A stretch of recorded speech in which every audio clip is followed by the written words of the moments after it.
We're live. Hi, welcome everyone to the event today. I'm Kai. I'm a partner at JINGdigital. We are a software SaaS company providing marketing automation solutions to help brands across industries to increase the conversion.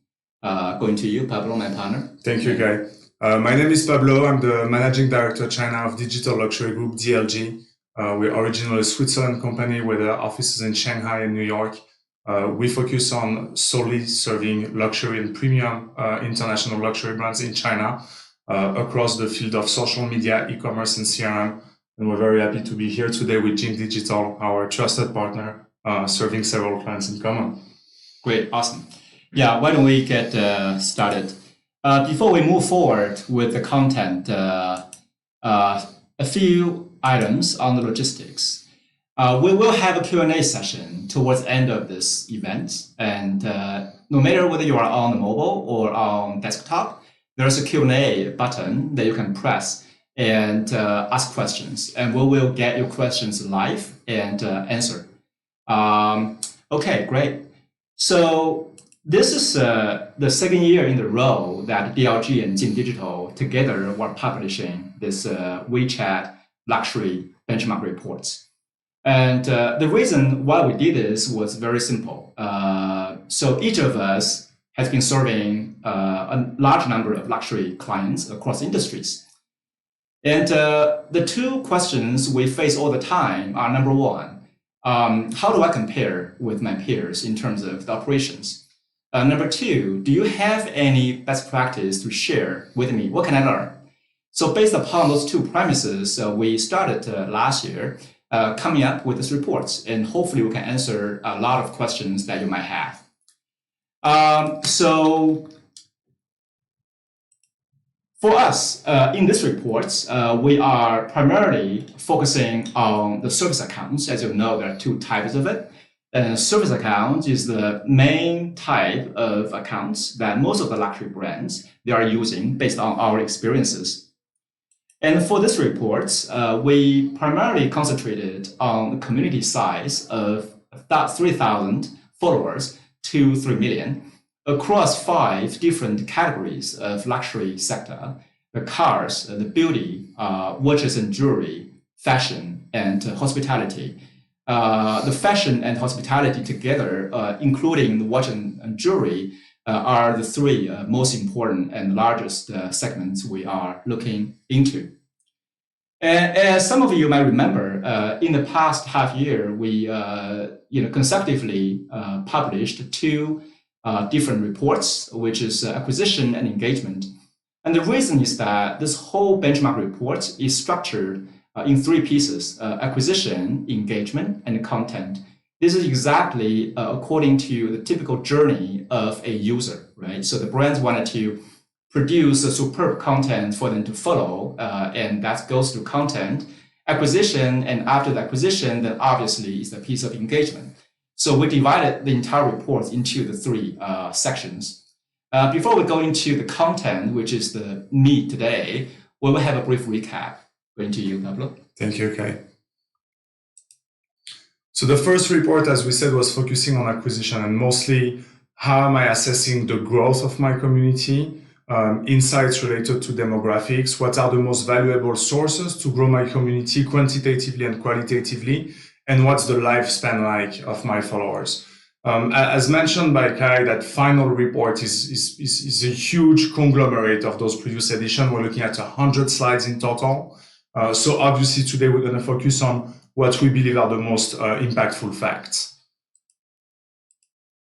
So the first one, in terms of overall growth, it's been interesting, and it doesn't really come as a surprise that as a comparison year over year, the yearly growth rate of communities between 2018 and 2019 has decreased. That can be observed both with big accounts above 100,000 followers and smaller accounts. This comes as a natural consequence of the fact that, first off, WeChat does not really benefit from the type of novelty factor it used to have in the past, but also that after a type of like race behind big numbers, a lot of brands have refocused and shifted their strategy around a more qualitative growth. And we're going to discuss about that further today. That directly leads us to what we believe is one of the most important insights. We know that at the end of the day, the size of your community is still going to be a main indicator of how well you're doing and how appealing is your brand. And one of the challenges that we constantly have is that WeChat, because of its nature, is still compared as a social media platform.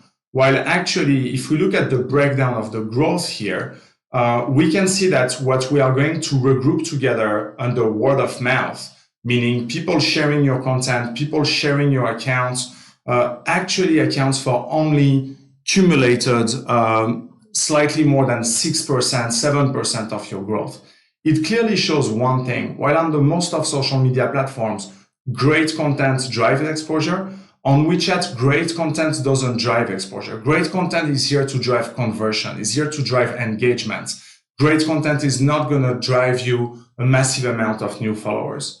The second tactic that is often considered as the most efficient one is obviously advertising to be visible on those WeChat moments. Once again, one of the findings of the report, and I'm sorry I have to come closer, was that accumulating what we call moment ads and post ads, that are the two main formats of advertising on WeChat, that accounts for less than 15% of the growth. The way brands are growing their community, first and foremost, is from QR codes. QR codes has a direct link between a physical footprint, retail, events, and your WeChat account. This offers a unique opportunity to capture qualified profile. And if we think about it, it makes a lot of sense because following a brand on WeChat is a strong commitment. You're not randomly following hundreds of brands on WeChat because you saw a post you like. When you sign up for a brand on WeChat, you literally opt in for a weekly communication directly sent to your phone. This is highly intrusive. And as a consequence, the people that are the most likely to do so are the ones that already have a high level of affinity with your brand, prospects or clients. And where do you find those? In your point of sales. And this is the reason why QR codes and QR code strategy, because it requires to place them at the right place, to introduce and to include them in the right user journey, associating it to the right call to action and the right data framework in the back to measure it. But this is really something that demonstrates the fact that the real power of WeChat lies in its ability to bridge offline with online with QR codes as a proxy. Thank you. So the second chapter that we published a few months ago was about the engagement.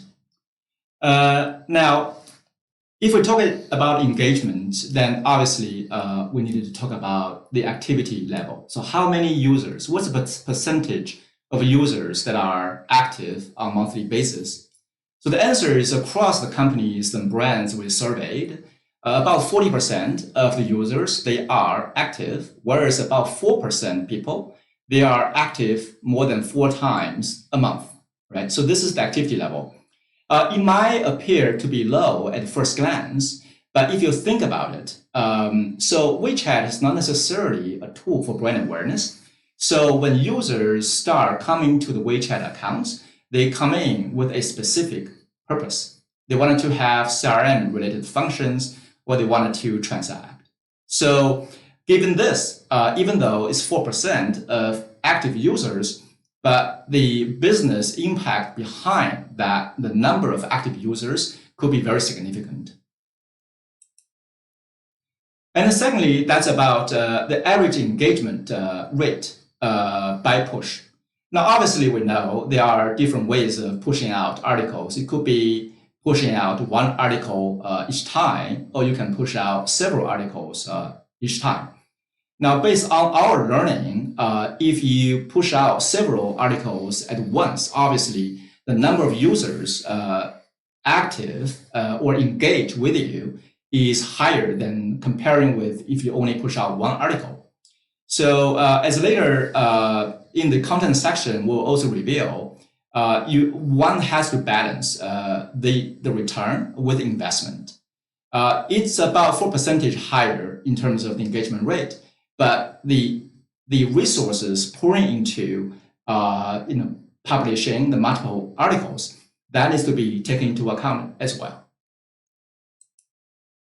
The third one is the overall engagement rate. One of the key findings that is just we found in the past years, just by working with hundreds of brands, is the power of segmentation.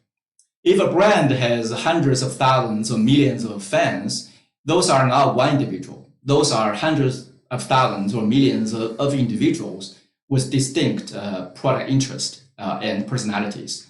And each of them with his very own needs for information. If a brand is able to segment the content, that could trigger a much higher engagement rate. Here, as you can see, the engagement rate with segmented articles is twice as high as non-segmented articles. And also the type of actions, this is really enlightening. When we did these reports, that was really enlightening to us, to all of us. Now, there are, broadly speaking, 4 major types of actions: the menu clicks, scanning the QR codes just by coming into the official account, and messaging and post interactions. The 2 surprises to us, one, the menu clicks is by far the most used actions by the users. So that presents a huge opportunity for the brands to optimize the menu structure based on their purpose and business intent. And the second surprise is about the messaging, right? So there are very, very few brands that are actively collecting and looking into the messagings, going through the chats. Just imagine those present 12% of your overall interaction. Just by going through all the messages is certainly a gold mine that you can dig deeper into. And then the last one is the popular categories, right? So across the different types of engagements, what are people intending to do just by coming to WeChat? 3 major categories. Information, obviously, WeChat is one of the major information outlets. And the second category is the CRM, right? The membership, for example, is one of the most frequently used category for the brands. And also e-commerce. So more and more shoppers that are willing to shop, to use WeChat as a shopping platform, right? So if a brand understands those most important use cases for the users, then obviously it can really optimize the structure of the WeChat accounts, the way how it's running, to achieve the desired business outcome. Let me turn over to Pablo for the meat of the day, the content. Thank you, Kai. So the full report, once again, is an extract. The full report is articulated around 4 key sections. Frequency and timing. We know that there are lots of discussions, open discussions about that, and still no clear answer. How to specifically optimize open rates and conversion rate of our articles. And then lastly, a topic on unfollow rate. What we finally saw, because I would say that last year we were surprised to see that only 17% of the sample was actually taking full advantage of the 4 pushes a month. This is something that drastically changed over 2019. We are now at close to 70%, taking full advantage of those 4 pushes, 15% 3 times a month, followed by still a few brands that are more careful about when they post. However, what we're gonna talk about today is about the fact that those 4 pushes represent a significant opportunity, but that significant opportunity to be tackled need to be properly addressed because the requirements are pretty high. Going one step further, Kai was mentioning the multiple articles that can be included in the push. And this is where it clearly illustrates one of the challenges for the industry right now. 80% of the brands are posting 1 article. And we saw before that actually multiple articles from an engagement standpoint perform better. The cumulative engagement of those articles together will perform better than a single article. But it obviously comes at a cost because that increment of 4% cannot necessarily justify suddenly doubling the workload related to content production. And we're going to look later into what are the possible ways to deal around that. For the ones who know me, that's my favorite topic. Day and time. As we all know, we've been experiencing since WeChat exists a trend that consists in posting on Thursday and Friday evening. You see here the breakdown of the distribution, and this is still appearing here. You will see also in the full article that there are concrete evidence that nothing actually confirms the fact that engagement rates are better on Thursday and Friday evening.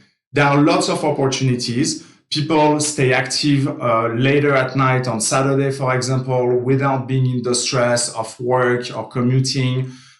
Some brands have fantastic performance early in the morning. And ultimately, I think that the goal of that report here is not to tell you when to post. It's more to tell you that there is no exact rule about it, and you're going to have to figure it out. And there is pretty much only one way to figure that out in an accurate way, is to take advantage of A/B testing capabilities to be able to really compare a similar content posted on different days and different time.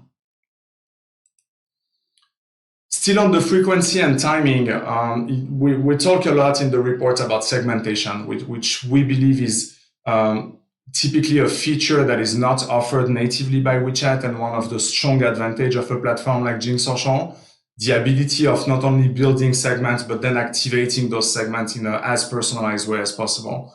We're very happy to see that this is a trend that becomes more and more common, with almost half of the sample now that is segmenting their content. That also raises a question that comes very often, which is, at which frequency should I segment my content? I cannot afford to segment all my posts. That would be too much content. Is it 20%? Is it 50%?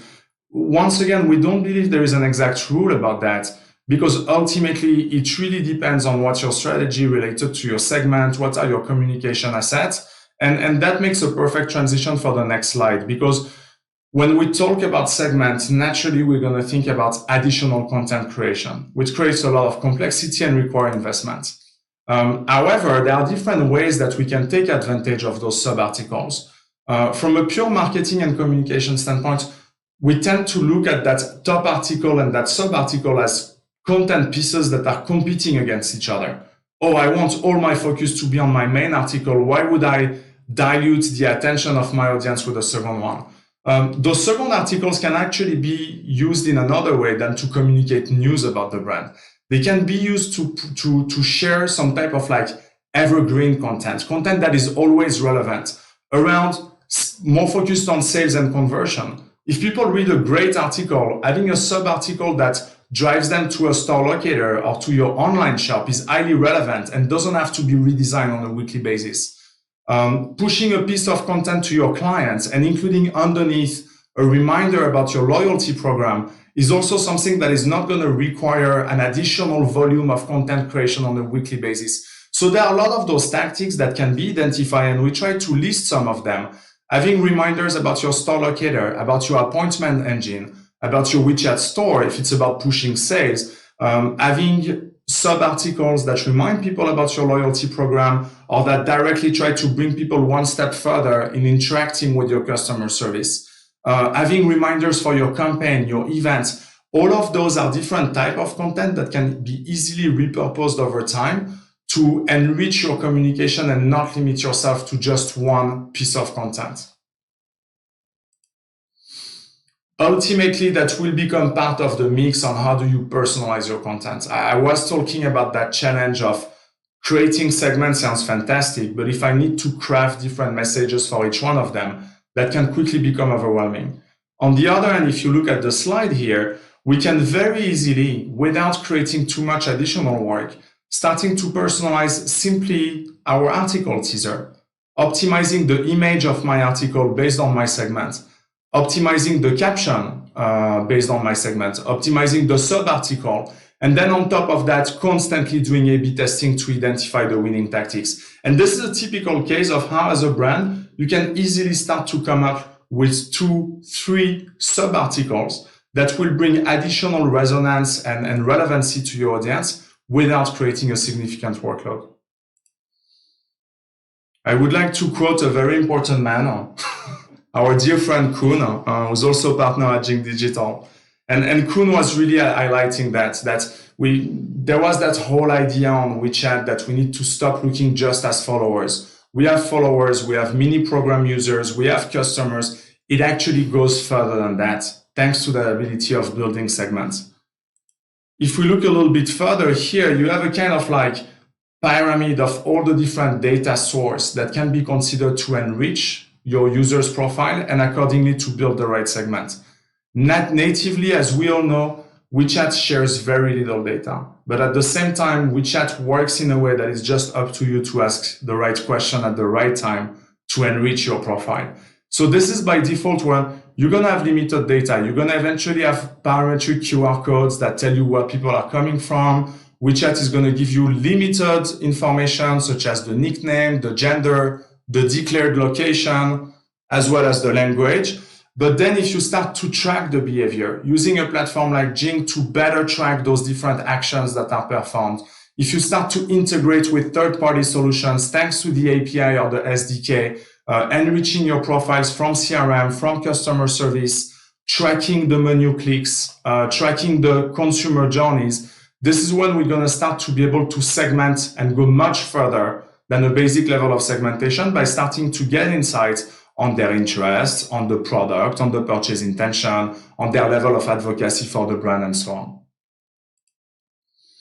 Moving forward, we can see that we have a basic segmentation here that is pretty much the one that would be used by any brand trying to do CRM and lead generation on WeChat.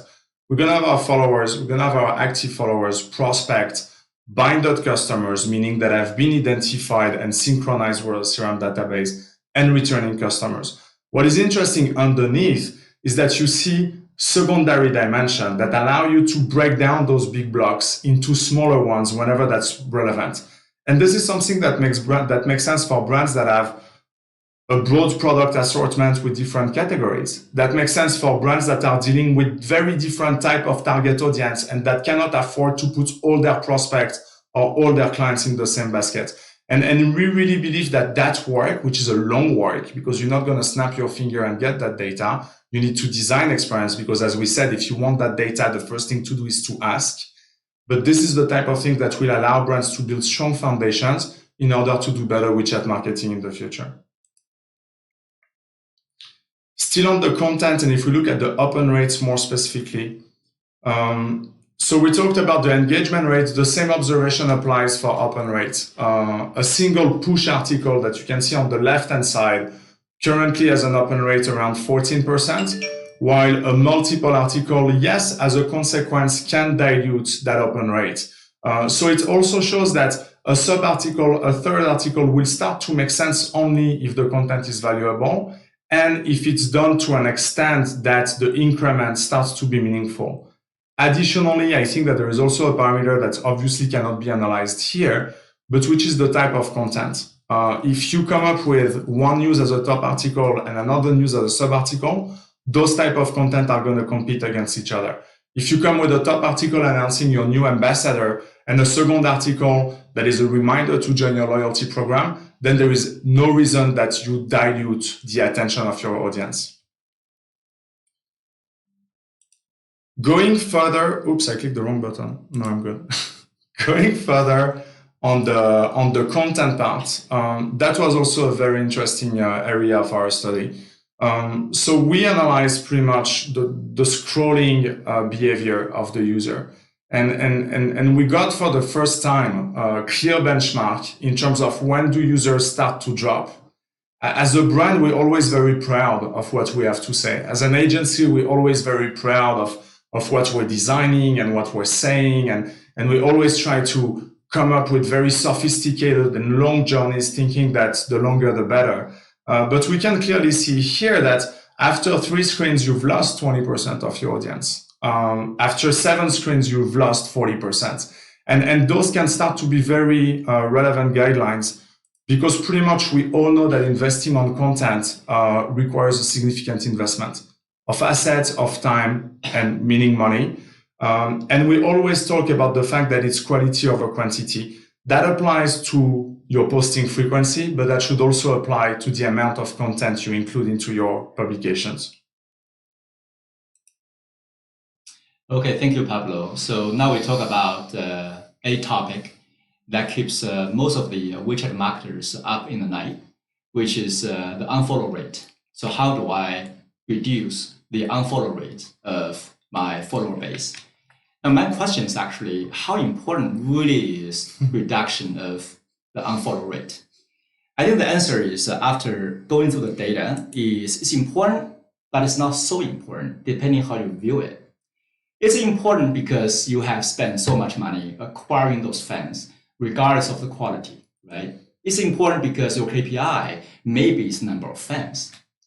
But if you think about from the business impact perspective, the group of fans you really want to retain are those fans that are active, that are more likely to be converted into customers.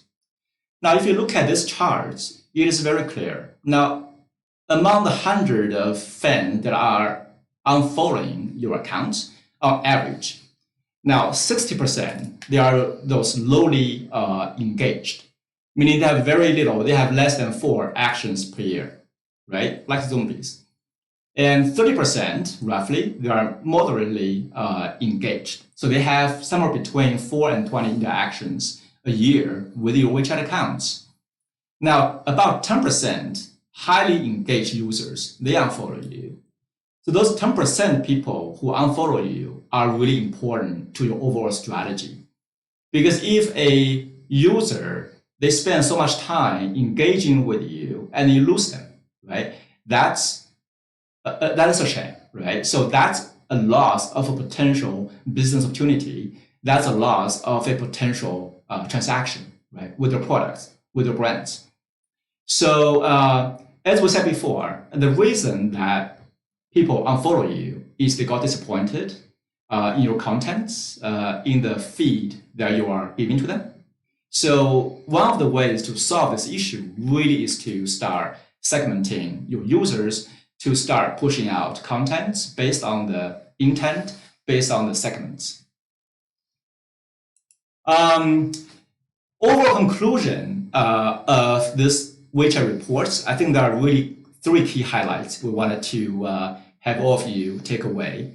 Number 1, so when we look at WeChat, when the brands that we work with, when they look at WeChat, they don't just look at WeChat as an outlet of information. So WeChat is much broader than this. So WeChat is actually a full service platform. As we mentioned before, about 1/3 of the engagement types, they are happening within the broader context of information, gathering information. And 1/3 are actually CRM related. They are getting their membership information. They're trying to check how many points they have. They're CRM related. And 1/3 is transaction related.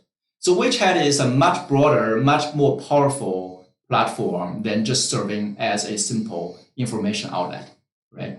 And more particularly, if you think about how the marketing automation evolved in the past in the Western hemisphere.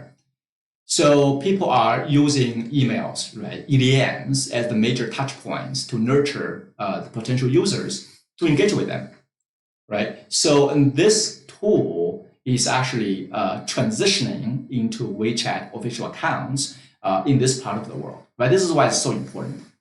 Number 2, because WeChat is not just a social media, so the way how the marketers measure the investment and return should also be quite different, right? It should not be measured in the same way as for a traditional or typical social media as a plain information outlet.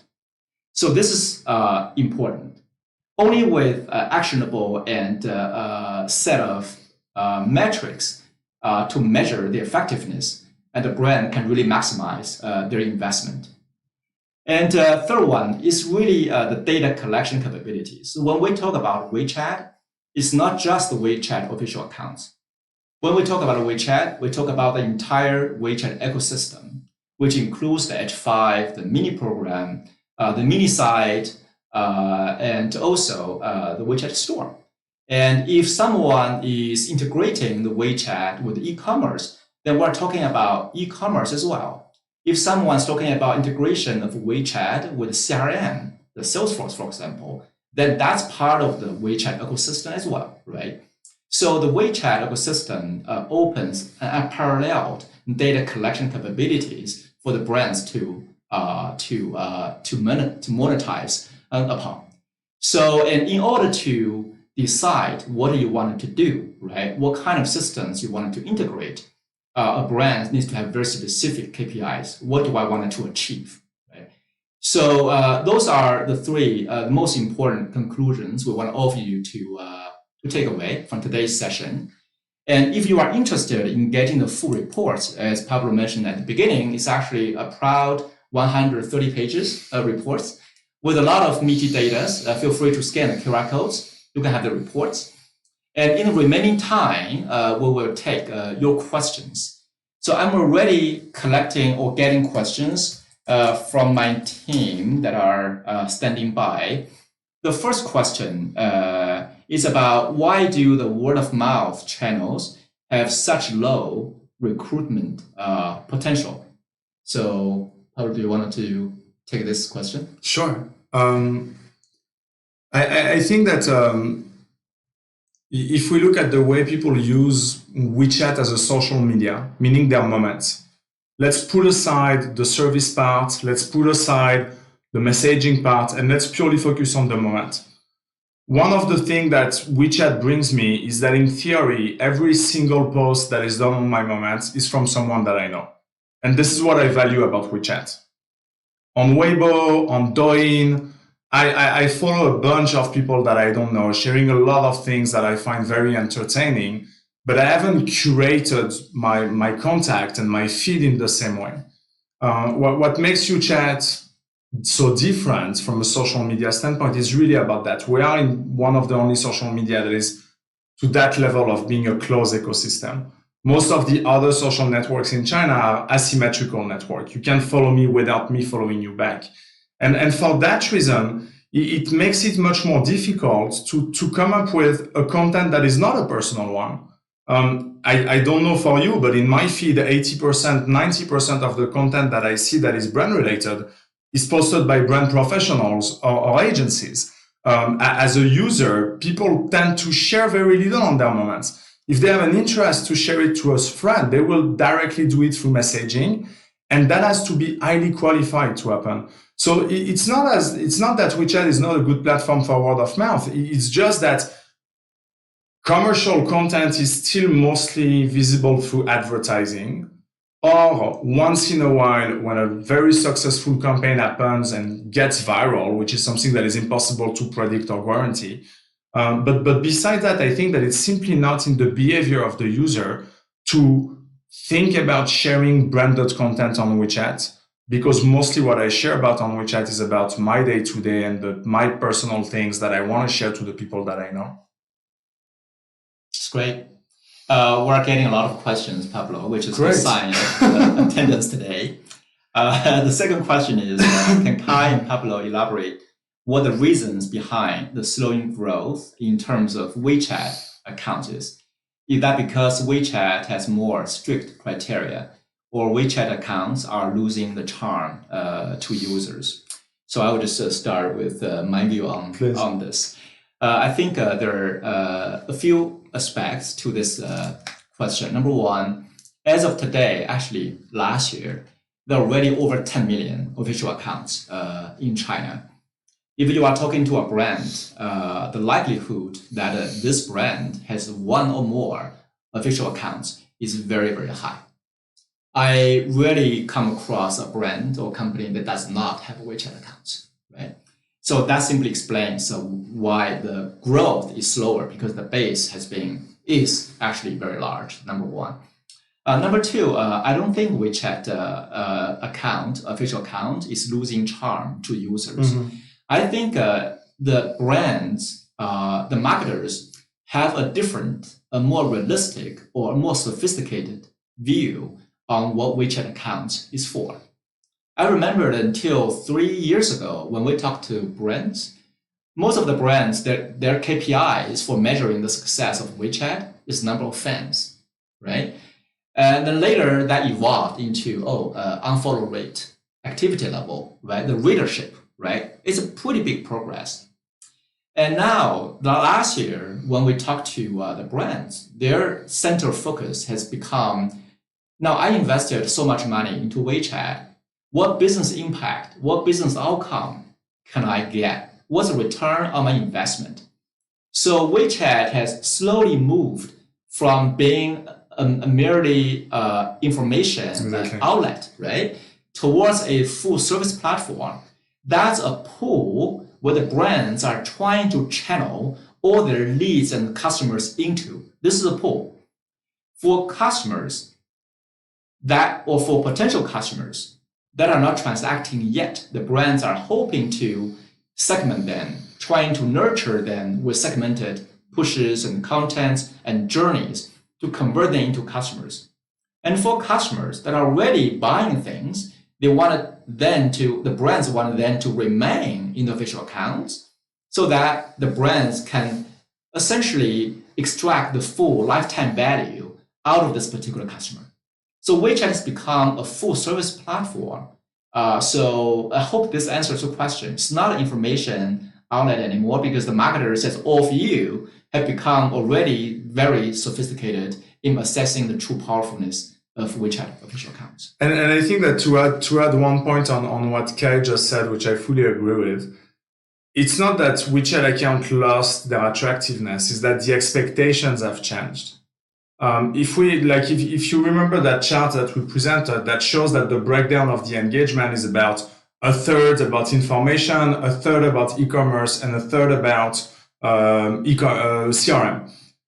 If we had done that report 5 years ago, it would have been 95% about information because this is what WeChat was doing. WeChat was delivering you great piece of content, more detailed than any other social network, great H5, that were the first time that we had truly interactive pieces on social media. And if my expectation towards WeChat is to deliver great content and entertain me, then I have an interest about a broad number of brands.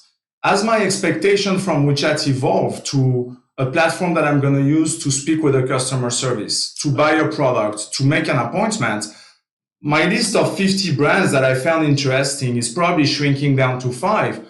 Doesn't mean that it's less interesting. It's just that I don't expect the same anymore. And that has a significant impact on the number of brands I'm going to follow. Because if it's just to offer me great content, it's not enough anymore. Mm-hmm. And if the brand offers me the capability to buy or to connect further with the brand, it still needs to be relevant to me as a consumer, and the number of relevant brands is going to shrink. Great. The third question is regarding the acquisition you recapped at the beginning. Engagement action type slide, only 5% scanning QR codes. Seems very low. What is the growth rate for QR code scanning? Yeah. I'm just going to go back on that slide because there might be a slight misunderstanding here.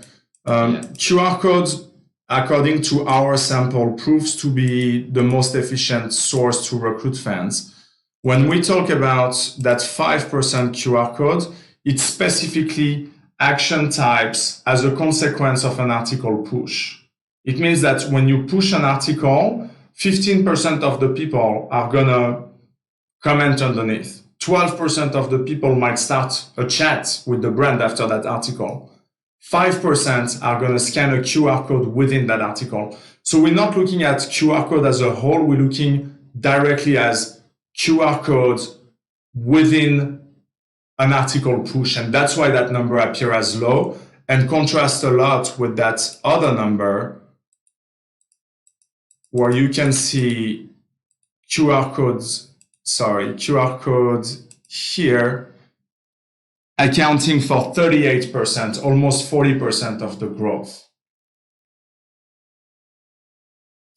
I'm trying to see in the comment if the person that asked that question agree. I hope we could clarify that point. Okay, all right, great.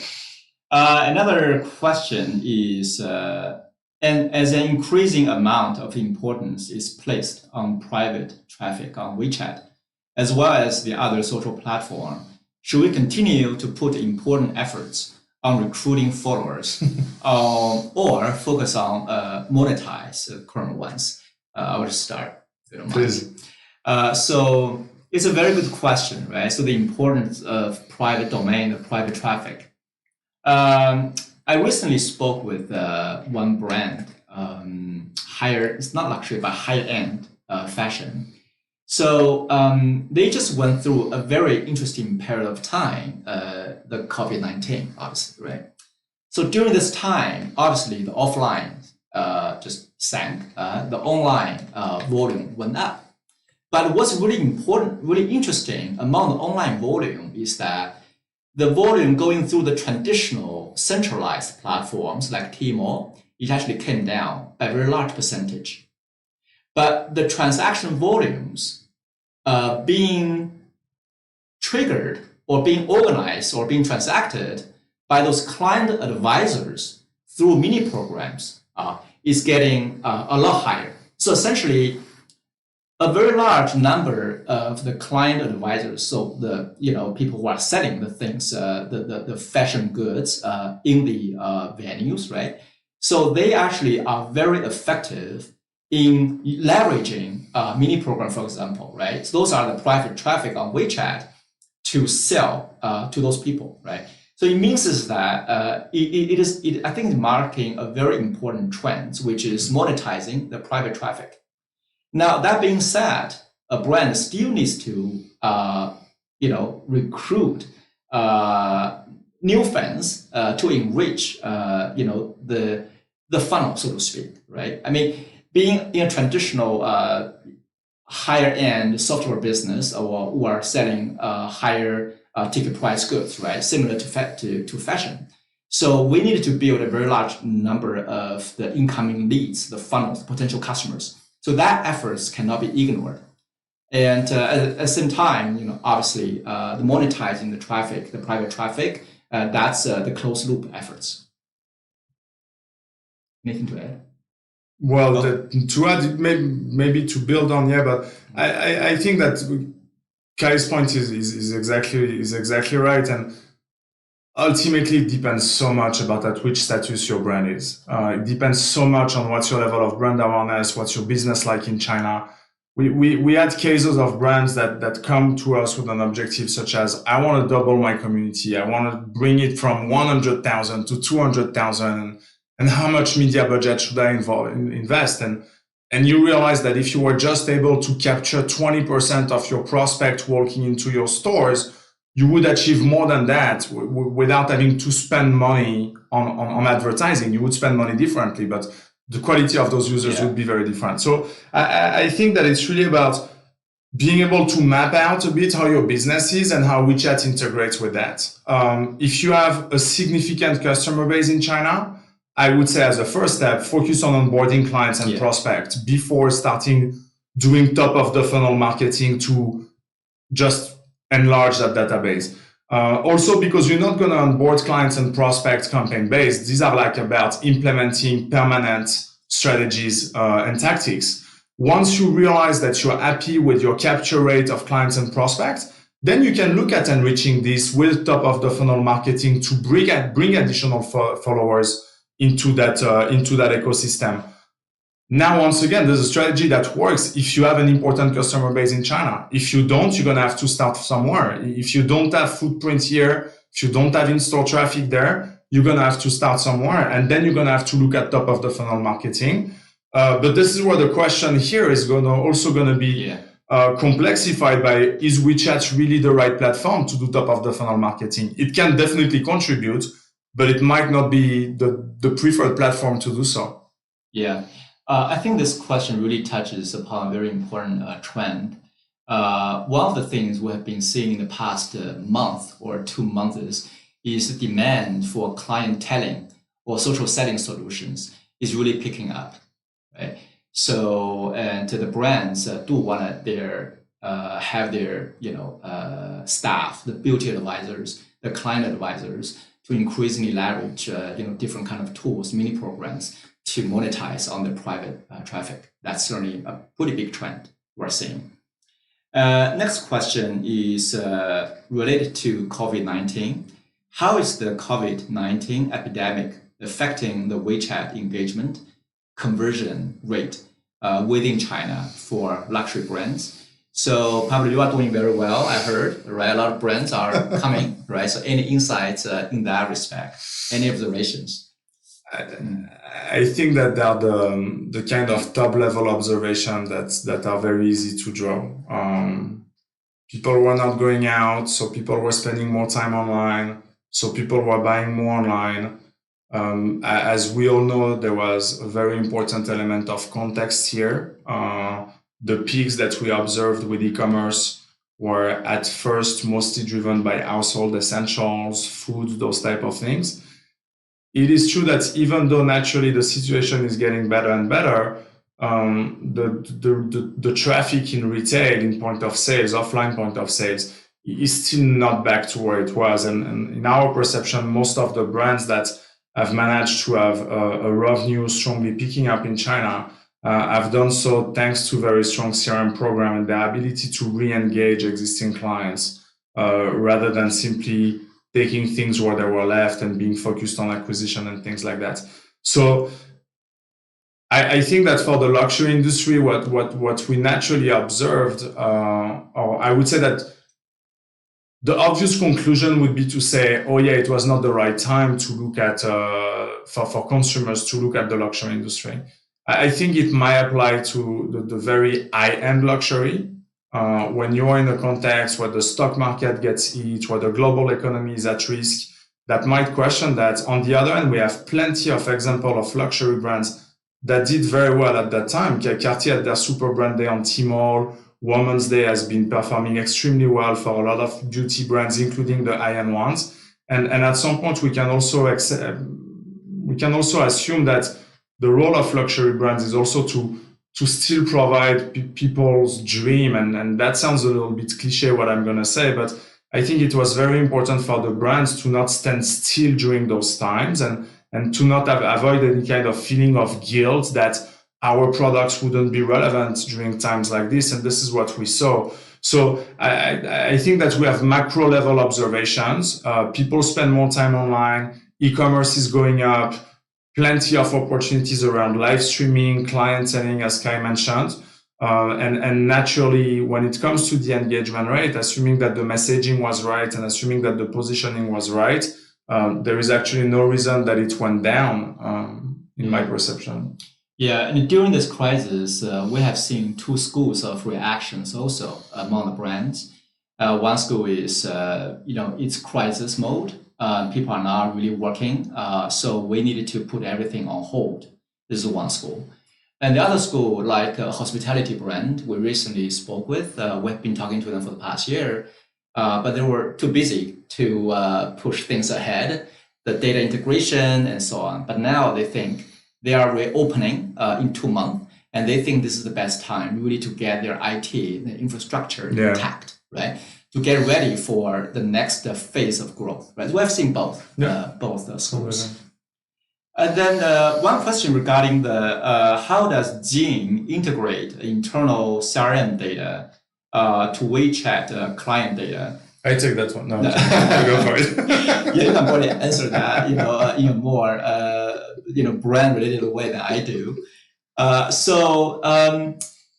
It is a very important topic. As one of the key 3 conclusions I mentioned before, WeChat is a very powerful platform. When I say WeChat, it's not just the WeChat official accounts. It's much broader than this, right? And one of the key components of this ecosystem is the integration of the CRM with WeChat database, the CRM. So what we typically recommend a client is, at the beginning, it might not be a necessity, imperative to do the integration because it costs money. And also, you needed to wait. You needed to collect sufficient amount of data on WeChat in order for the integration to make sense. But the second step, after the brand has collected a lot of data, user data, profiling data on WeChat, then becomes very meaningful to integrate with CRM data. So there are 2 things that are important. One thing is that if you have the integration in mind, so when you started designing the journeys, designing the interactions of your accounts with the customers, you need to build in a very efficient binding mechanism. What binding means is that different systems have different IDs, right? The open IDs, union IDs, or cell phone numbers. In order for all the systems to speak the same language, you need to have one common ID identifier to connect the dots, which is typically the cell phone number. So I think, Pablo, when you working for different brands, one of the first things you actually did is also to have a binding process to make sure that as a brand they collect the most important identifier, the anchor that can help them connect the dots among different systems, right? This is number one. Number two, obviously, is depending on the type of CRMs. It could be Salesforce, it could be SAP or NetSuite, right? So there are a lot of nuances that need to be taken into account, which we will not elaborate on further here, but happy to reach out to me offline. Pablo, a very important question for you. You are from Europe. Is it possible to track WeChat engagement abroad, for example, Europe, to determine when they got a chance to be in contact with a brand? That's something we love to work with. As we know, for the luxury industry, even though this is something that is on hold right now, Chinese travelers are very important. And one of the big challenge for those brands is like, well, I'm generating sales outside of China with Chinese travelers, which is great. But ultimately, my goal is to reactivate them once they come back. And this is where it becomes difficult. There are plenty of ways to actually identify a user or a customer as being in Europe. One is directly linked to, once again, how we're going to capture his profile at first. Typically, the same basic principles of applying QR code segmentation and making sure that my point of sales abroad allow me to identify those people that scanned while they were abroad is the first element. The second one is that the idea of location, right? So you have the declared location, which is pretty much the city that you're going to decide to use for your profile, where you can write absolutely anything you want. When we very first started working with Jing, and I'm talking like 5-6 years ago, we're doing those demographic analysis of the users, and the first market outside of China for our audience was Albania.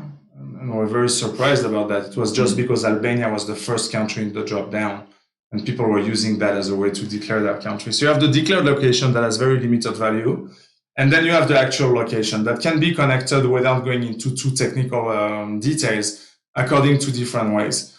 A platform like Jing has the ability to collect it when user allows to share it, but also has the ability to collect actually the IP location of the users when they interact with your account by surfing your H5, by navigating with your menu and things like that. Meaning that we are able to identify when a user is abroad or not. Working for several hospitality brands, these are the type of things that allowed us to get back with data in terms of this is the percentage of your WeChat community that has been traveling overseas. It's not 100% accurate because to collect that data, we need them to interact with us. If they don't, there is no way to know where they are. But when they interact with us, we start to have different ways to collect that. And so by doing so, you can start not only to identify who was abroad, but also to reactivate them with specific journeys once they come back. Right. Another question regarding segmentation. How complex and detailed can ad segmentation be? Besides age, gender, location, going back to your earlier answer, any way to track behavior for pre-event, during event, post-event to increase exposure? Okay. I'm not sure I got the second part, but I'm going to start with the first part. Yeah. I also saw before that there was a question in the feed that was about how do you target high net worth individuals. As we all know, social platforms in general, in China or in the West, have somehow advanced somewhat pretty limited targeting capabilities, right? And it's always going to rely on the same set of parameters. There might be an element of gender, there might be an element of age, what type of mobile phone you use, some type of interest, which we don't really know where it comes from. And this is what we're playing with to try to target our followers as accurately as possible. Now there is another thing on WeChat that can be done, which is lookalike targeting, and this is where a platform like JINGdigital is once again very beneficial. It will pretty much allow you to extract the open IDs or the WeChat IDs of your specific segment. So for example, if you have tomorrow 5,000 customers in your database, you could extract those IDs. And next time you run an ad campaign, rather than telling I want men, female, iPhone users, Android users based in those cities, you'll tell WeChat, I want lookalikes. And WeChat will use their data cloud, which is not only WeChat data, but Tencent data, in order to match profiles that have an online behavior that is as close as these ones.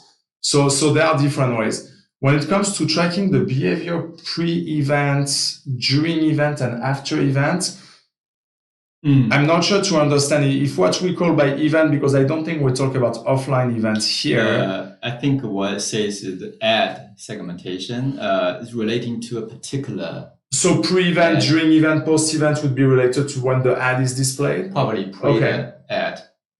During the campaign, pre-campaign, during the campaign, and post, I'm guessing. Okay, well, I'm not sure. I'm sorry, we're going to have to skip that one. I'm not sure I really understand the question. Sorry about this. Yeah. Okay, cool.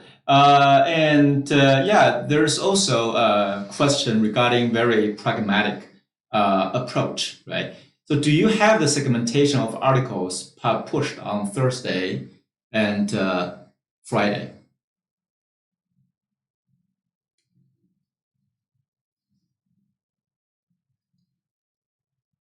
So yeah, if you download the full edition, you will see that we manually analyzed a sample of 1,700. I think we manually analyzed close to 2,000 articles.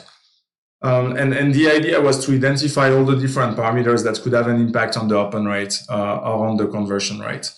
And so pretty much, we broke down, we analyzed those 2,000 articles and we regrouped them in order to see if open rates were significantly higher or engagement rates significantly higher on Thursday or Friday. And the answer was that there were a lot of best performing articles, but just as many worst performing articles. So you naturally see more best performing articles on Thursday and Friday than the other day, simply because once again, brands push much more on that day. But the ratio of best versus worst performing was exactly the same as for the other days of the week. Okay. Do any of your clients have APPs? How do they balance with the mini program? I think the question is, so what's your suggestions to brands that have their own APPs? WeChat accounts, mini programs are simply another channel to redirect users back to main app. And I mean, there is no one-size-fits-all answer to that. I feel that, as we know, mini programs have capabilities that are coming really close to what can be done with an app. At the end of the day, it's really also financial considerations here. You invested a few millions on designing a great mobile app. It's not the time to throw it out of the window and to develop a mini program instead. For a brand that has a relevant mobile app that also offers a lot of different advantages, then mini program can be a great proxy to that app. Less barrier at the entry, I don't need to download it, and etc. So mini programs can be somehow an extract of that app as a way to get people familiar with it and somehow enticed about it in order to maximize the conversion and lower the drop rate when the act of download comes. In some other cases, typically loyalty programs and things like that, if you start from scratch and you don't know on whether you should go for an app or a mini program, it's a complex question to answer, but depending on the scenarios, there will be a lot of advocates for the mini programs right now. Yeah, I fully agree. It depends on the financial power, the resources you have. Mini program or app are not standalone. So in order for those tools to release the true power, a brand has to essentially integrate app or the WeChat with different backend systems, right? So one has to take into account the efforts and resources required to do the integration as well, right? So this is something to consider as well. Okay. That's a complex question. Yeah, so we're about 5:59, right on time. So thank you again. Thanks very much for attending today's session. We're glad you are here. And feel free to scan the QR code if you are interested in getting the full reports. Feel free to reach out either Pablo or me offline if you have any more questions to address. Thank you very much. Thank you.